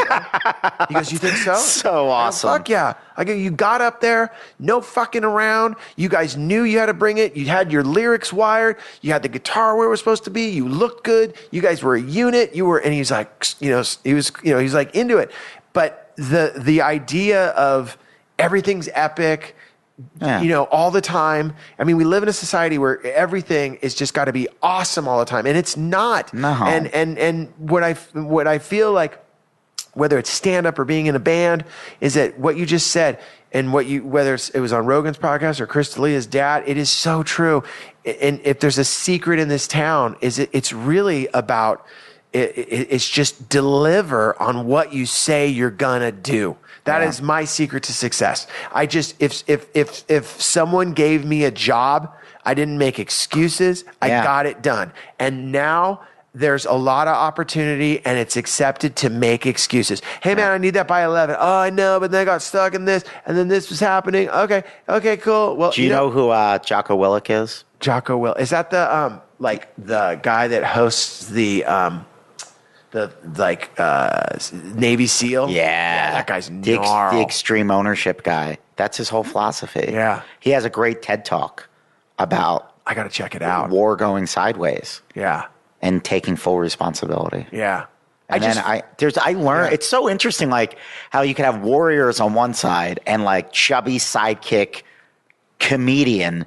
And I'm learning so much on how to be a better comedian by studying Navy SEAls. Absolutely. Do you know what I mean? Like there's these transferable skills to life. It's fascinating. I think it's all about, because I really think it's all about applying those ideas, thoughts, and philosophies to whatever it is that you're doing. Like there could be people listening right now that are like, yeah, hey man, check it out. Comedy's not my thing, but I really, really want to open up a coffee shop. Like I've always wanted to do that. Or I have an idea for a pizza parlor or a pizza place, and this is why I think it could be. And I'm telling you, all of those things that are a part of success, whether it's a band, whether it's a comedian, whether it's a business, whether it's a marriage, whether it's a friendship, it's all about work ethic and delivering effort in and delivering on what you say you're gonna do. That's the number one key to success. Someone asked my partner and I that. I remember when our company turned 20 years old. What's your key to success? And they wanted this answer of like, well, when we look for bands, this, it's like, dude, I'll tell you this right now. The key to success is just following through on what you promise someone. That is the key to success. And also what I've learned as I've gotten older is not being afraid to say, Steve, dude, as much as I want to do that, I'm getting better at saying no. I don't have the time, dude. Can't say, I'm and then sorry. now, got it. And I got to get better at it and better at it and making boundaries. So when I do say yes, It happens. And also when you say yes, you are giving that person the all of Steve. Yeah. You're giving them the best. That's the other thing too, because I want to just give. That's just my nature. Totally. I just want to. But the problem is, if I give away too much, then nobody gets what they deserve. And also, if you start giving away too much, you start, if you start, like if someone says to you, hey man, like a lot of times people will hit me up and they'll say, hey, I want to do an interview with you. And I go, okay.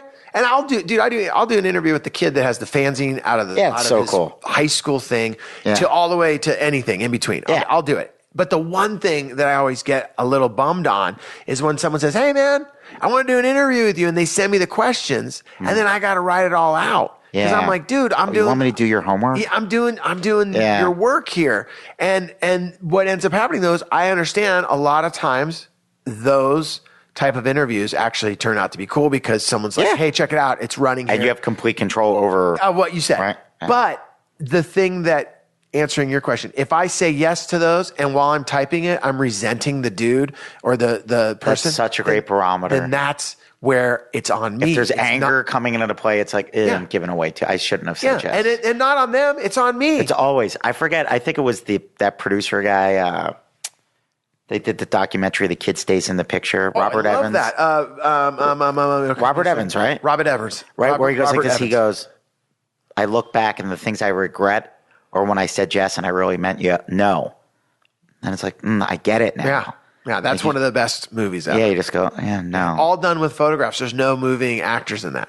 So cool. Yeah, it's all like news and it's amazing.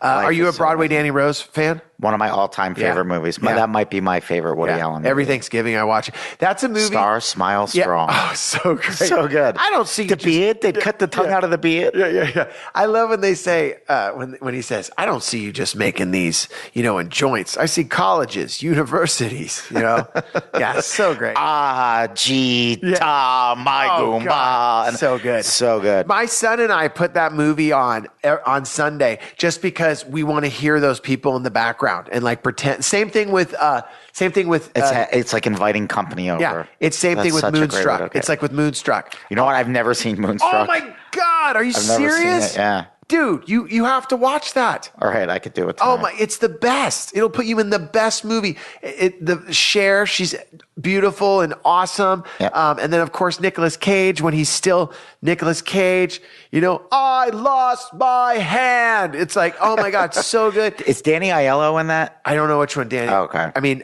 He might be. I don't know. And then the music in it, dude. The music, Vicky Carr's in it. Old school. How many of you do we just lose that are listening right now? You're on your run or you're in traffic and you're just like, what are they talking about? Dude, you know what the coolest thing about podcasts? Who knows who's listening and where they're listening. Yeah. It's fascinating and it's so cool. And I love it, podcasting just in general as a tool to bring people together. Well, I was super, super psyched when you asked because I remember when you came over, when your record came out, I played you a bit off of the record, the McDonald's bit. And I remember. What did your kids think of that, by the way, that they're in your act? Oh, they've been in our act from the beginning. And they're cool with it? Yeah, they're totally cool with it. Yeah. I think, it was funny because when the record came out, it came out on April 28th and I went out on the road all the last 2 weeks of April. So I was everywhere. It was whenever the amount of records could start scanning, because I wanted to sell them. And you actually have real tangible records. Yeah. So I was selling those on the road. And it was crazy because the record came in #1 stand-up record on Billboard because the first two records were music records. So mine was number 3. And it came in, and they said, "Yeah, well, it's the #1 stand-up record." So it was incredible. It was a great journey. It was amazing. The thing that was fun though was when I headlined at the Improv here in Hollywood. And such an honor. It was so and I'm such a nerd when it comes to all that stuff. Like I still like. When I get a gig on a Friday or Saturday night and you go down there and you just think of the history of those clubs and the people, I really now, especially at this point in my life, I'm so grateful. And like, I make sure like I don't drink before I go on stage. So like, I'm really able to really like remember and drop into the moment of like, wow, like, in my opinion, I think stand-up is the greatest drug there is. Yeah. and anything else just gets in the way. Yeah. Like, I don't want to drink. I don't want to do nothing. It's like that connection with other human beings is magic. Yeah. I love a drink afterwards, though. If I've had a good set, I love to have a nice drink. But the thing that was great was this one show, my family, they don't come out to shows because you're doing shows all the time. But they all came to the night of the release. Like, so the record came out on Friday, April 28th, and then I headlined. I had just done all these shows. Magical. And it was so great. They were all there. And it was even crazier is they brought their friends. So my son had his whole crew of his friends, and then my daughter had her friends, and then my wife had some friends, and there was all these people there, and they were kind of I gave them tables in the back of the room because I know that they don't want to see it. But it was such a great feeling after the show. And my son goes with me on the road. I brought him up to San Francisco at Cobb's when I was with Maz. Maz Jobrani loves Nate. He just was like, I think Maz wanted Nate to hang around more than me because Nate came to the first night, but then he hung out with my dad the next two, and he's like, "Where's Nate?" I'm like, "Well, he's not going to come every night. Why not?" So he loved him, but and he, when I went with Eric Griffin, I'll bring Nate. But so my son's around it enough. So cool. But it was great that night because when I got done with the show and we were on that ride back home, because we hung out afterwards and then we were all driving back to the house. He goes, "Yeah, Dad, you did good tonight." Like he knows when it's good, which it's like me saying, because I'll say the same thing to him. "What'd you think?" And he'll say to me straight up, "I don't know. No, not too many laughs. I don't know. That bit's not working." I remember I bombed in front of him once with Maz in San Francisco. Wow. I bombed so hard, dude. First time I ever felt the flop sweat. Yeah. I thought that was a myth. I'm like, "Oh, dude." Oh, no, that's real. Dude, I remember, when I knew the flop sweat had kicked in? It was at Cobb's, San Francisco. I'm featuring for Maz, or I'm opening for Maz. And opening a comedy show is one of the toughest things in the world. He doesn't tell me that the audience, a lot of the audience doesn't speak English. So, they're not going to get your references to a lot of the stuff. I didn't put two and two together. I go up there, dude, my son, it's Cobb's. The place holds like 1,000 people. It's huge. It's packed. My son is sitting at a table in the dark, but off to the side, but like up front where like I can see him. I'm going through the set, and in my head, I'm like, what is going on? Like, these bits usually work. Like, and all of a sudden I remember I start sweating, and you'll laugh. I go, "Damn, dude, I don't remember it being this hot up here last time." Like, and I'm like, and in my head I go, "Oh shit. This is flop sweat," like a sweat that like maybe a pregnant woman gets, or a woman in menopause, dude. I remember I get done, and as I'm walking off stage, and the next guy's coming up, it's like kind of quiet, and my son says, because I walk out while the comic's still going, so there's this moment where like I get to my son quick enough before the next guy grabs the host grabs the mic, and my son says loud enough, "Oh, Dad, that was terrible," and the crowd goes nuts. They start laughing, and I'm like, "Oh man," and 'cause he's like, "Oh," we walk backstage, and then this was the best part. I go upstairs, and Maz and I are sitting there, and I'm like, "Damn, dude, that was rough," and he goes, "Oh, Joe, man. You know what, dude? I gotta tell you, you gotta, bail this, bail that." He goes, "Give me your set." And he goes, "What do you got?" And he goes, that joke about the threesome? Put that at the front. That stuff you do about your eyebrows? Dude, bring that, boom, boom, boom, boom. Yeah. He goes, all the other stuff with the parenting, these people aren't going to get it. Because they're like, yeah, why would you coach your son's baseball team? They're not going to get it. It's the culture difference. It's not there. I go, my son and I, it was one of the best moments ever. My son's there, and in between first show and second show, we're writing shit out. Okay, move there. He's like, no, move that there, which is crazy because I'm like, should I do the threesome joke at the top? He's like, do it. 12-year-old's like, yes. Yeah, exactly. And I go back out second show, and I go back out second show, and it worked, and we got the laugh. And then I come backstage, and my son's there, and he gives me a big hug, and Maz is like, dude. And he was like, I think Maz was stoked, and it was funny because Maz was like one of the few comedians that actually, dude, he's headlining. He doesn't need to spend time with me going over a joke. Kind man. Yeah. He's such a good dude. It was just like, that was the thing. And then it was great to fix that with my son. And it's great lessons for your son about, got to make adjustments, man. There you go, bro. You know what it was? I made his mistake, man. I went up there without, looking at the audience, seeing what kind of crowds are. The last time I did not, the last time I ate it was because it was just a scheduling thing. But it's like, I know for me, part of the thing I have to do is I have to be in that room and feel that room. Oh, totally. I have to feel the room and get adjusted to their energy and like, I guess I'm making subconscious reads.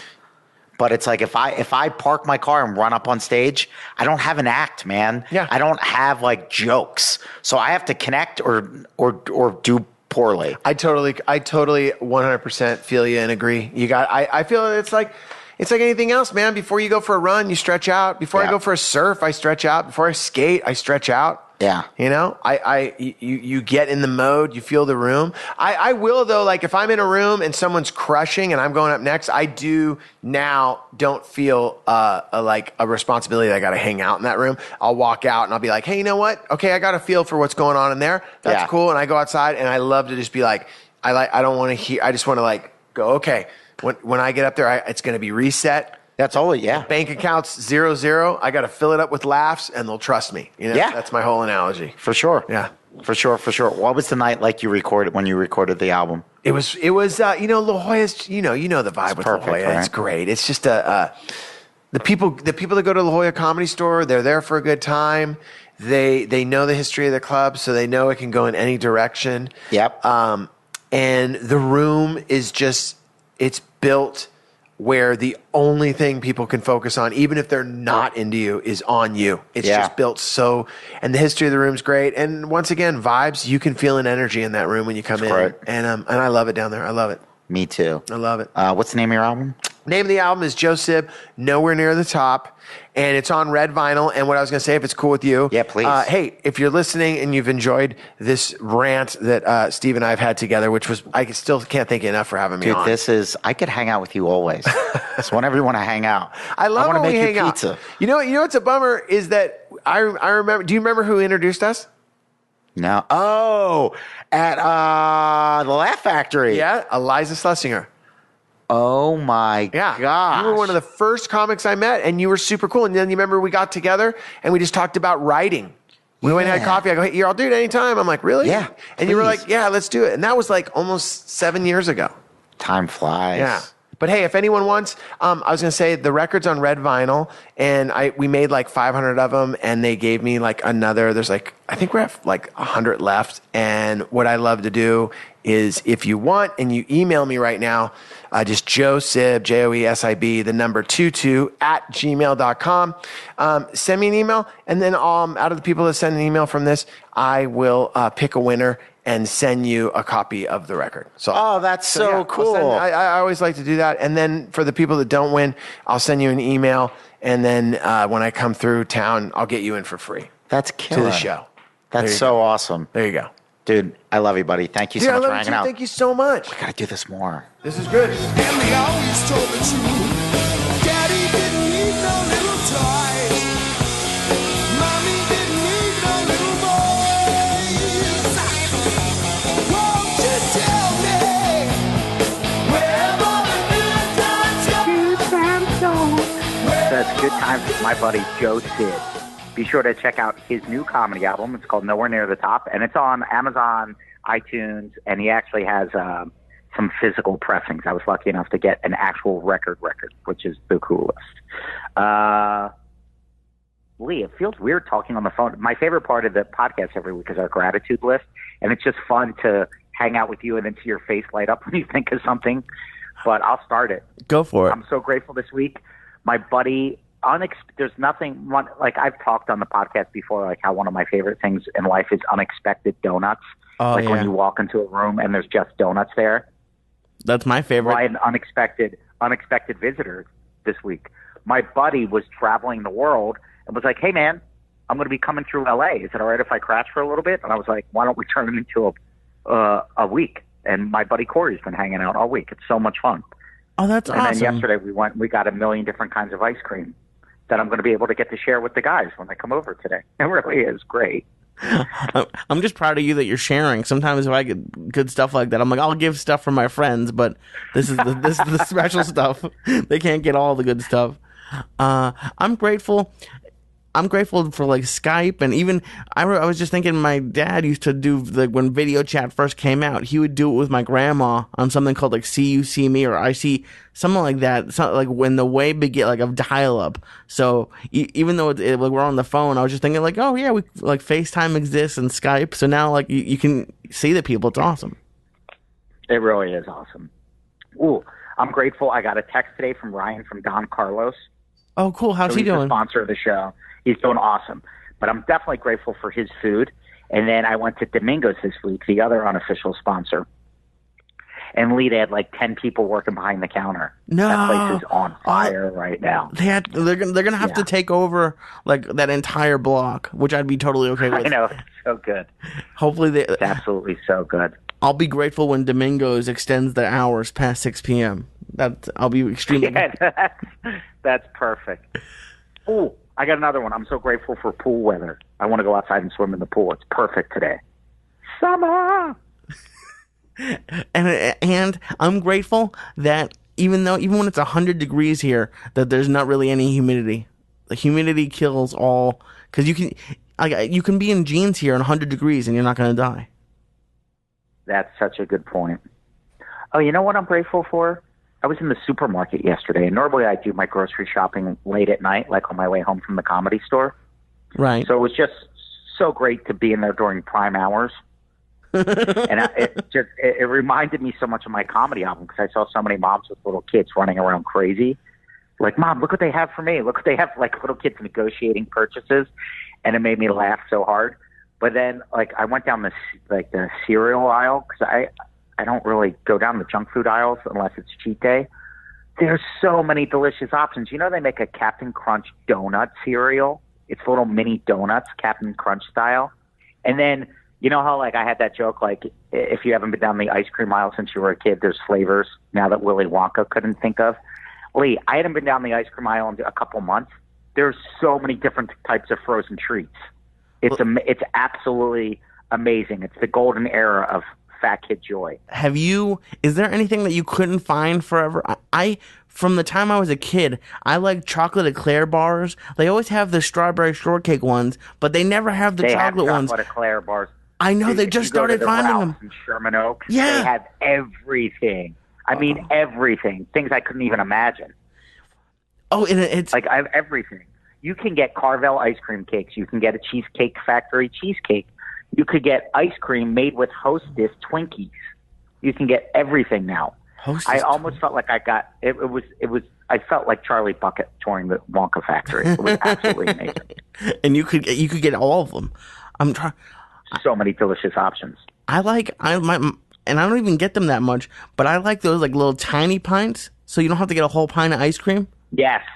Yeah, because in that way, it's like what I love about ordering Chinese food is that everybody shares a little bit. You can get it's almost like getting a buffet delivered to your house. And when you get the little tiny pints, you get the flavor. It's all about the delicious options. Right. It's all about now I just a spoonful of this, a spoonful of that. It's the absolute best. Now I want like a hot fudge sundae though. That's all I can think of right now. So delicious. So good.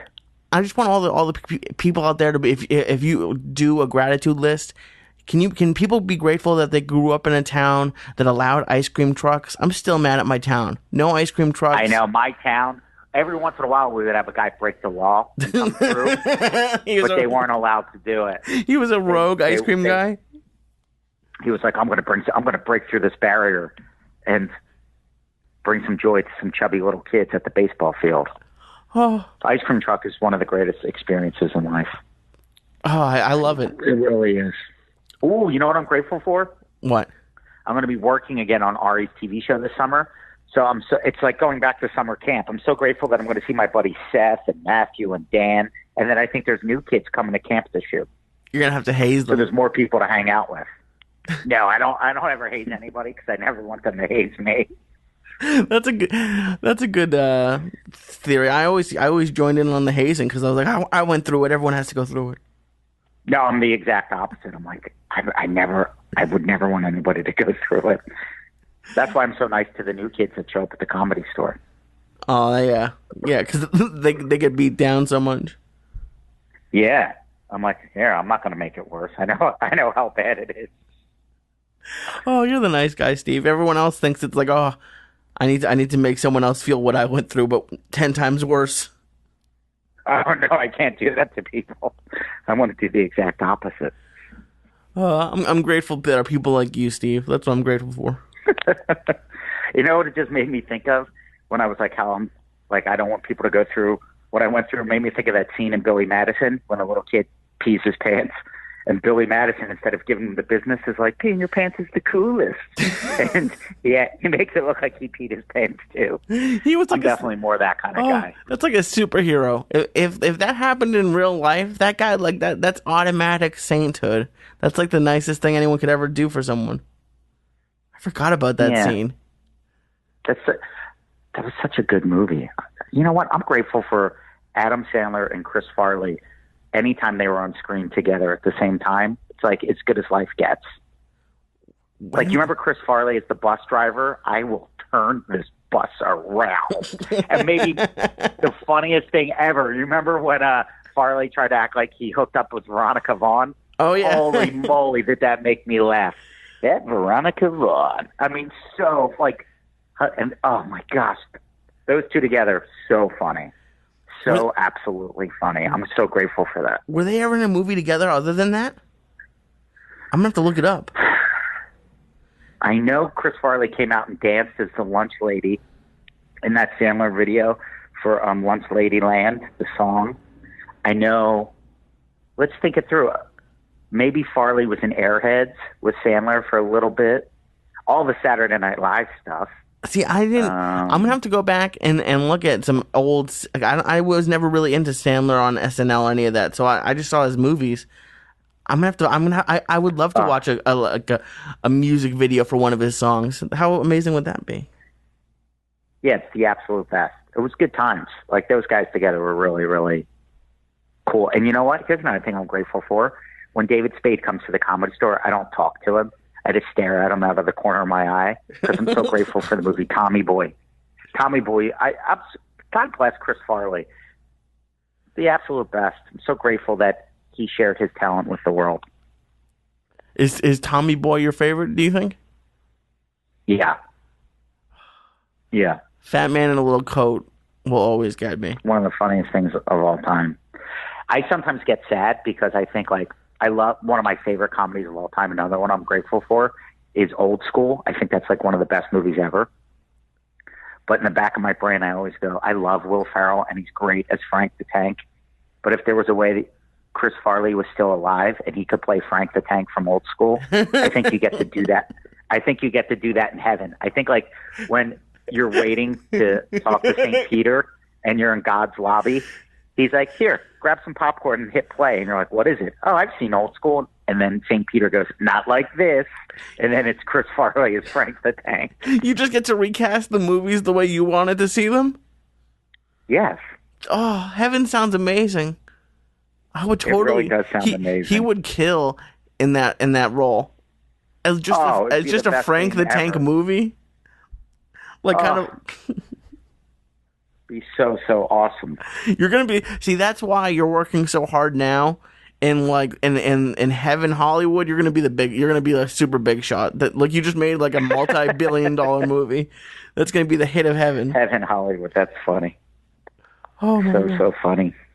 Ooh, you know what else? I'm sorry for hogging all the gratitude stuff, but guess what? I'm gonna be at the Denver Comedy Works in August. Oh, cool. I just found out yesterday. Well, do you know what days? Everybody get your tickets. Yeah, it's the 10th, 11th, and 12th, I think, at the Comedy Works at downtown Denver. So, and I'm also grateful I'm going to be in Atlantic City with Uncle Joey in July. So it's going to be the best summer ever. That's awesome. And can they go to awesomesteve.com to get tickets? No, but they can go to the Comedy Works. But I don't have my act together. They can barely use. Oh yeah, all the people that use the Amazon link off of Awesome Steve. Thank you, Lee. You know what? I just got a text from Ari. He's here. I love you guys. Thank you so much for listening to Good Times. Lee, you're the best. Thank you for making this possible. And be sure to check out Joe Sib's new comedy album. Take care and God bless. Have a great week, guys.